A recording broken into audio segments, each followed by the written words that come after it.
July 3, 1938, Grantham, England. The engineering specifications that Sir Nigel Gresley was finalizing that summer morning would determine whether steam locomotives had any future in an age increasingly dominated by diesel and electric power, or whether Britain's railways would abandon a century of steam innovation for foreign technology through the coal smoke of Doncaster Works, where the LNER Class A4 locomotives were being assembled. A radical design was taking shape that defied what the railway industry believed was the absolute limit of steam propulsion. No conservative boiler designs, no traditional rectangular profiles that caught wind resistance, no acceptance of the 100 miles per hour barrier that experts insisted could never be safely exceeded. Instead, Gresley's team was building a machine with aerodynamic principles that traditional railway engineers considered dangerously experimental. In 1938, most steam locomotives reached comfortable cruising speeds of 70 to 80 miles per hour before vibrations and mechanical stress made higher speeds catastrophically dangerous. Railway operators expected that pushing beyond 100 miles per hour would result in derailments, boiler explosions, or complete mechanical disintegration. But Gresley was designing something entirely different. Streamlined bodywork shaped in wind tunnels, high-pressure boilers generating unprecedented steam volumes, precision-balanced driving wheels machined to tolerances that older locomotives never required, components and assembly methods that prioritized maximum speed performance over traditional railway conservatism. The German flying Hamburger diesel railcar had humiliated British Railways 2 years earlier by achieving 124 miles per hour, proving that European technology had supposedly rendered steam power obsolete. British railway executives faced mounting pressure to abandon steam entirely and import German diesel technology that seemed to represent the future of high-speed rail transport. The morning, Gresley reviewed his final calculations for locomotive number 4468. He understood the stakes extended far beyond railway competition. British engineering pride was at risk. The steam locomotive, Britain's gift to the industrial world, faced potential extinction if it could not match the performance of continental diesel technology. Standing in Doncaster's assembly hall, surrounded by partially completed A4 locomotives gleaming in their distinctive garter blue paint, Gresley confronted technical challenges that seemed insurmountable. Every railway engineer in Britain knew the problems with high-speed steam operation. Wheel balance became critical above 90 miles per hour. The slightest imperfection would cause violent oscillations that could tear a locomotive apart. Boiler capacity limited sustained high speeds because steam generation couldn't keep pace with cylinder demand during maximum performance. The German achievement had proven diesel superiority, or so the experts claimed. Continental engineers published confident analyses explaining why steam locomotives were mechanically incapable of matching diesel railcar performance. Their reasoning was sound. Steam engines required massive mechanical components, driving wheels, connecting rods, valve gear whose reciprocating motion created destructive forces that increased exponentially with speed. But Gresley had spent 3 decades refining steam locomotive design, and he believed British engineering could achieve what continental experts declared impossible. The locomotive that would carry the name Mallard was about to prove whether steam power had one final triumph left, or whether the age of steam was truly ending. As the diesel advocates insisted, the Railway Executive Committee's meeting on March 15, 1938, erupted into heated technical debate. Moment Gresley proposed his high-speed test program. Senior railway officials from across Britain had gathered at King's Cross Station to review LNER's ambitious plans, and their collective skepticism was immediate and brutal. "You're proposing to deliberately push a steam locomotive past 120 miles per hour? demanded Herbert Chambers, the London Midland and Scottish Railways chief mechanical engineer. The mechanical stresses alone will destroy the locomotive, possibly kill the crew, and certainly wreck sections of track that were never designed for such forces. Chambers represented the conservative engineering establishment that had spent decades perfecting reliable steam operation at sensible speeds. His locomotives ran punctually at 75 miles per hour, carrying millions of passengers safely across Britain's railway network. The idea of deliberately exceeding safe operational limits for publicity purposes struck him as reckless showmanship that endangered lives for meaningless records. The technical objections were substantial and well-founded. Steam locomotive wheels were balanced using traditional methods that worked perfectly well at conventional speeds but became dangerously inadequate above 100 miles per hour. The reciprocating motion of pistons and connecting rods created hammer blow forces that pounded rails with increasing violence as speeds climbed. At 120 miles per hour, these forces would exceed anything British track had ever experienced. Boiler technology presented equally serious constraints. Generating sufficient steam for high-speed operation required burning enormous quantities of coal while maintaining water levels that prevented catastrophic boiler explosions. The firemen would need to shovel coal continuously while the locomotive accelerated, a physically exhausting task that became nearly impossible as speed increased and track vibrations intensified. "Your streamlined casing is an expensive gimmick," argued William Stanier, another respected locomotive designer who favored traditional rectangular profiles. Wind resistance isn't the limiting factor in steam locomotive performance. Mechanical limitations and boiler capacity determine maximum speed, not aerodynamics. You've wasted resources on cosmetic improvements that provide no real performance benefits.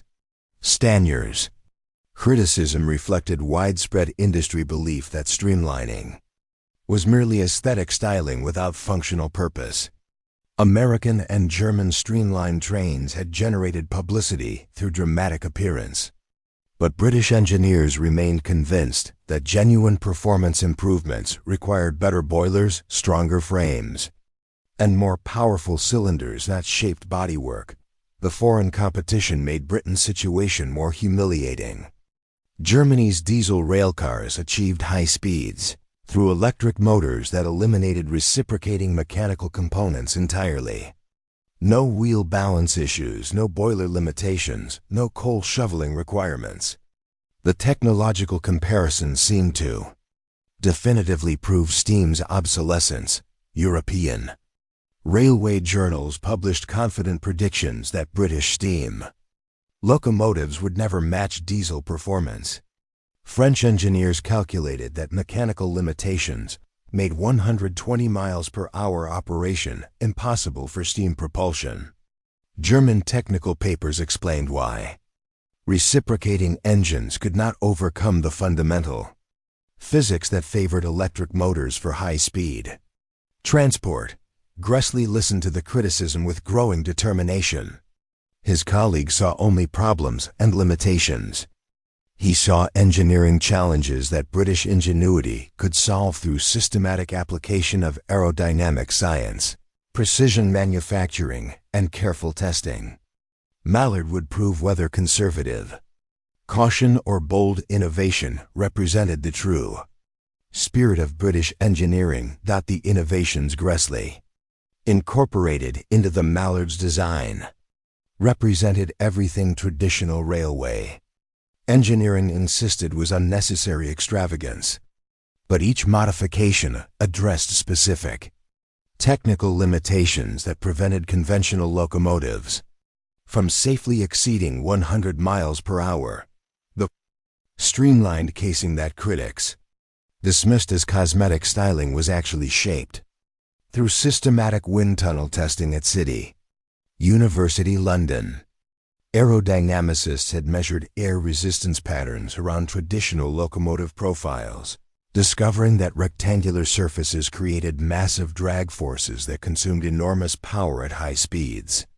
The mallard's smooth, wedge-shaped nose and carefully contoured body reduced air resistance by nearly 30% compared to conventional locomotives. This aerodynamic efficiency meant that steam power could be directed toward acceleration and sustained speed rather than fighting wind resistance. At 120 miles per hour, the difference between streamlined and traditional profiles meant several thousand pounds of additional drag force that would slow conventional locomotives or require impossibly high steam generation rates. The boiler represented Gressley's most critical innovation. Traditional locomotive boilers generated adequate steam for normal operations, but couldn't maintain pressure during sustained high-speed running when cylinder demand increased dramatically. The mallard's boiler used larger heating surfaces, improved water circulation patterns, and higher working pressure that generated steam volumes conventional designs could never achieve. The firebox was enlarged to accommodate the massive coal consumption required for record-breaking runs.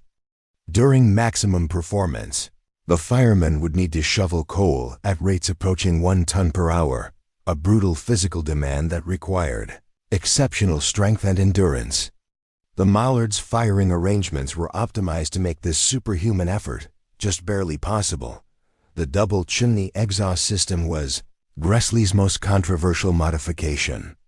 Traditional single chimney designs created adequate draft for normal operations, but at extreme speeds the exhaust steam couldn't escape quickly enough, creating back pressure that reduced cylinder efficiency. The mallard's twin exhausts eliminated this restriction, allowing maximum steam flow during high-speed operation. Critics argued the double chimney was mechanically complex and maintenance-intensive without proven performance benefits. But testing had demonstrated significant power improvements that would be crucial during record attempts, where every fraction of additional thrust mattered. Wheel balancing received unprecedented attention during the mallard's construction. Engineers used precision instruments to ensure the 3 massive driving wheels were balanced to tolerances measured in fractions of ounces. Traditional balancing methods that worked adequately at 80 miles per hour would cause violent vibrations at 120 mph that could literally shake the locomotive apart. Connecting rods and coupling rods that transmitted power from pistons to driving wheels were machined to exact specifications, then dynamically tested to verify they wouldn't create destructive oscillations during high-speed operation. Each component was individually weighed and balanced before final assembly. The valve gear that controlled steam admission to the cylinders was Gressley's own conjugated design, using fewer components than traditional Walschaerts valve gear while providing precise steam distribution. At extreme speeds, valve timing became critical. Even slight errors would waste steam and reduce available power. These modifications transformed the Mallard from conventional locomotive into precision racing machine, engineered specifically to exceed speeds that railway experts insisted were physically impossible for steam propulsion. The test route selection revealed how carefully Gressley had planned the record attempt. He needed track conditions that would allow maximum speed while minimizing risks of derailment or mechanical failure.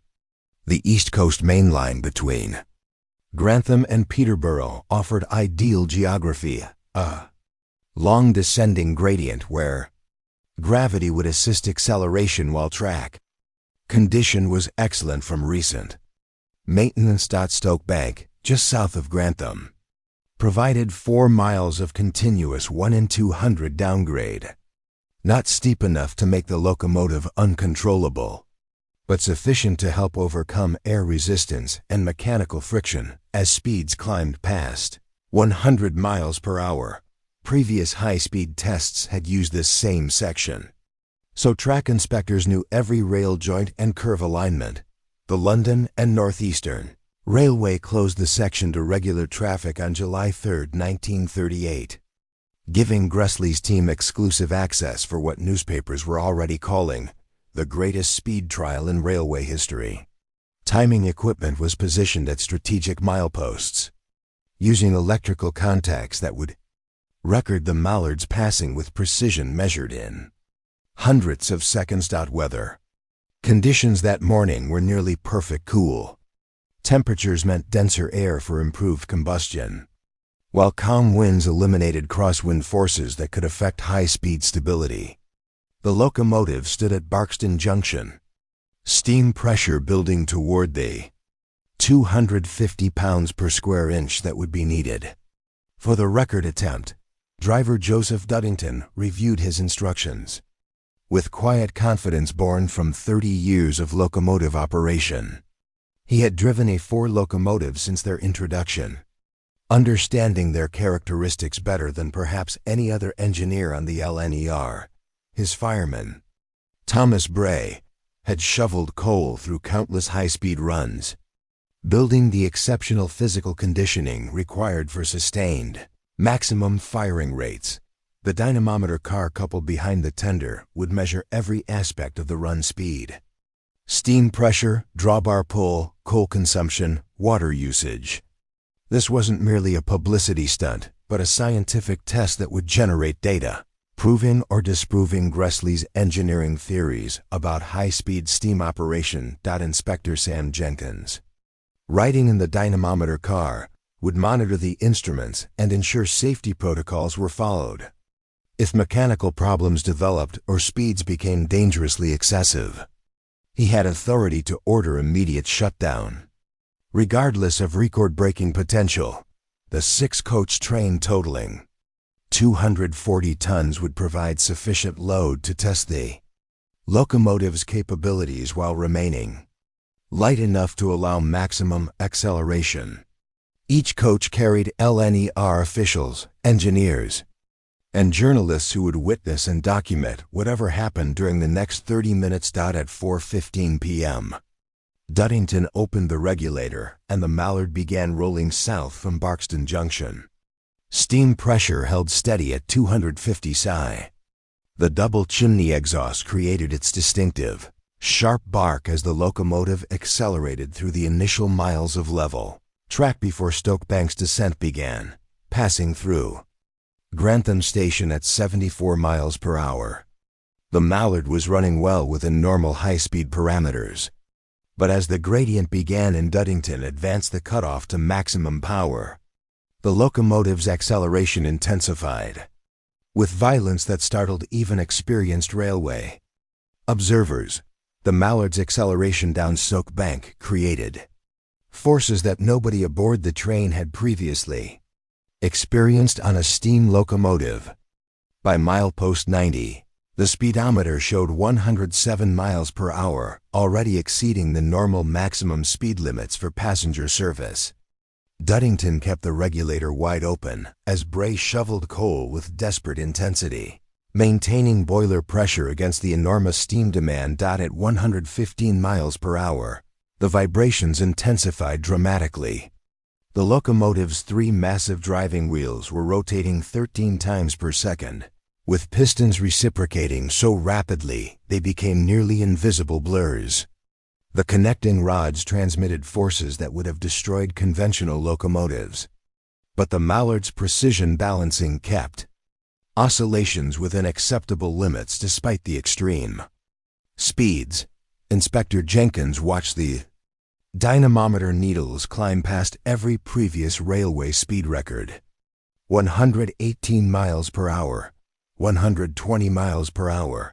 The locomotive was now traveling faster than any steam engine in history, yet mechanically everything remained stable. The double chimney exhaust roared with intensity that was audible miles away as thousands of pounds of steam per hour blasted through the twin exhausts. Inside the cab, the noise was overwhelming. Coal rattling in the tender, the roar of the fire, the thunderous exhaust, the screaming of wind past the streamlined casing at speeds approaching hurricane force. Duddington's hands remained steady on the controls. monitoring steam pressure and water level, while watching the track ahead for any obstruction that would require emergency braking. At milepost 93, the speedometer touched 126 miles per hour. For several seconds, the Mallard maintained this extraordinary speed, traveling more than 184 feet per second, covering the distance of a football field in barely 2 seconds. No steam locomotive had ever moved this fast. The mechanical forces involved were generating stress levels that exceeded every safety calculation. Then Duddington felt something was wrong. A metallic screaming from the middle driving axle, different from normal operational sounds. The big end bearing on the middle cylinder's connecting rod was overheating, its white metal lining beginning to fail from the extreme forces and speeds. Immediately, he closed the regulator and applied brake pressure, bringing the Mallard down from its record speed before catastrophic mechanical failure destroyed the locomotive. The deceleration was rapid but controlled. 110 miles per hour, 95 miles per hour, 80 miles per hour. By Little Bitham, the Mallard was running at conventional express speeds, with the damaged bearing grinding, but still functional. The train continued to Peterborough at reduced speed, completing its test run with the locomotive mechanically wounded but having achieved something railway engineers had insisted was impossible. As the Mallard rolled into Peterborough station, trailing light smoke from the overheated bearing, Inspector Jenkins was already calculating the official results from the dynamometer records. Maximum speed, 126 miles per hour. Sustained speed above 120 miles per hour for nearly 2 miles. Average speed down Stoke Bank exceeding 113 miles per hour. The numbers were undeniable. Steam propulsion had not only matched diesel railcar performance, it had exceeded it by a margin that seemed almost impossible.